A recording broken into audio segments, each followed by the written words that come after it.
বৈষম্য বিরোধী ছাত্র আন্দোলনের ঢাকা কমপ্লিট শাটডাউনে রাজধানীর সড়কগুলোয় যানবাহন চলাচল অপেক্ষাকৃত কম দেখা গেছে।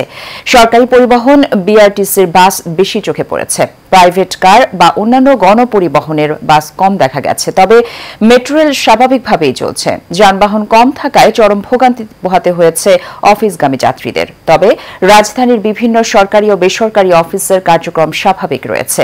অলিগলিতে ব্যাটারি চালিত অটোরিকশা চলাচল করতে দেখা গেছে।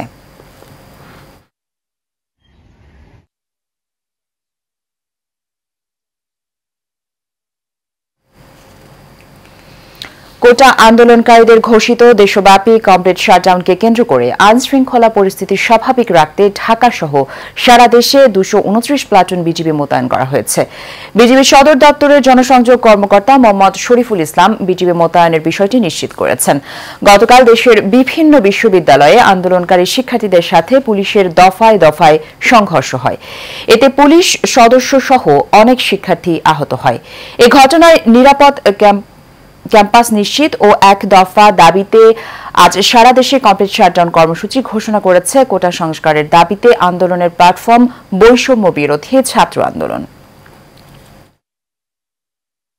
দাঁড়িয়ে আছি পিএসসিতে, যেখানে আপনারা দেখছেন যেখানে শিক্ষার্থীদের কলরব এই জায়গা মুখর থাকার কথা, সেখানে আজকে পরিস্থিতি দেশের প্রেক্ষাপটে কিন্তু একেবারেই ভিন্ন। সেখানে আমরা দেখছি যে আইনশৃঙ্খলা বাহিনী একেবারেই মোতায়েন করা হয়েছে, যেখানে প্রায় 3 শ্রেণীর আমরা এখনো পর্যন্ত আইনশৃঙ্খলা বাহিনীর উপস্থিতি দেখছি, যেখানে বিজিবি, আনসার এবং পুলিশের উপস্থিতি আমরা দেখেছি। একেবারে পুরো এলাকাকে ঘেরাও করে রাখা হয়েছে। বিশেষ করে ঢাকা বিশ্ববিদ্যালয়ের একেবারে প্রবেশমুখ, যতগুলো প্রবেশমুখ আছে সবগুলো প্রবেশমুখ একেবারে নিরাপত্তার চাদরে ঢাকা রয়েছে এবং যারাই ঢুকছেন তাদের সবাইকে তল্লাশির সাথে যাকে সন্দেহ হচ্ছে তাকে তল্লাশি করে কিন্তু এই এলাকার মধ্যে ঢুকছে। আমরা দেখছিলাম যে গতকালকে রাত্রে যে পরিস্থিতি ছিল সেই পরিস্থিতি কিন্তু এখন অনেকটাই স্বাভাবিক রয়েছে এবং পুরো বিশ্ববিদ্যালয় এলাকায় কিন্তু আইনশৃঙ্খলা বাহিনীর নিয়ন্ত্রণে রয়েছে এবং সারা দেশে কোথাও কোথাও যেখানে দু একটি বিচ্ছিন্ন ঘটনা আমরা শুনছি সকালের দিকে, কিন্তু ঢাকা বিশ্ববিদ্যালয় এলাকায় কিন্তু এখনো পর্যন্ত কোনো ধরনের অপ্রীতিকর ঘটনা এখনো পর্যন্ত ঘটেনি। আইনশৃঙ্খলা বাহিনীর যে সড়ক উপস্থিতি রয়েছে এখানে কোনো ধরনের এই ধরনের অনাকাঙ্ক্ষিত কোনো ঘটনা এই আপাতত ঘটছে এবং পরবর্তী সারাদিন যেহেতু আজকে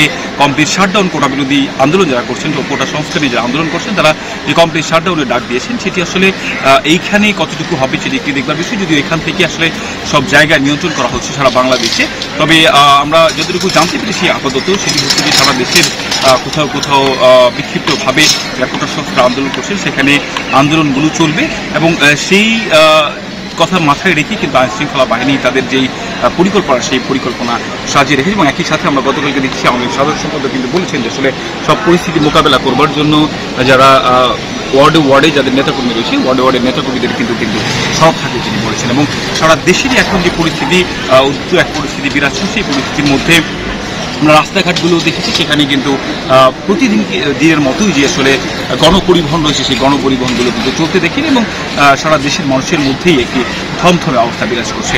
এই ছিল আমাদের কাছে সর্বশেষ পরিস্থিতি পিএসসি থেকে।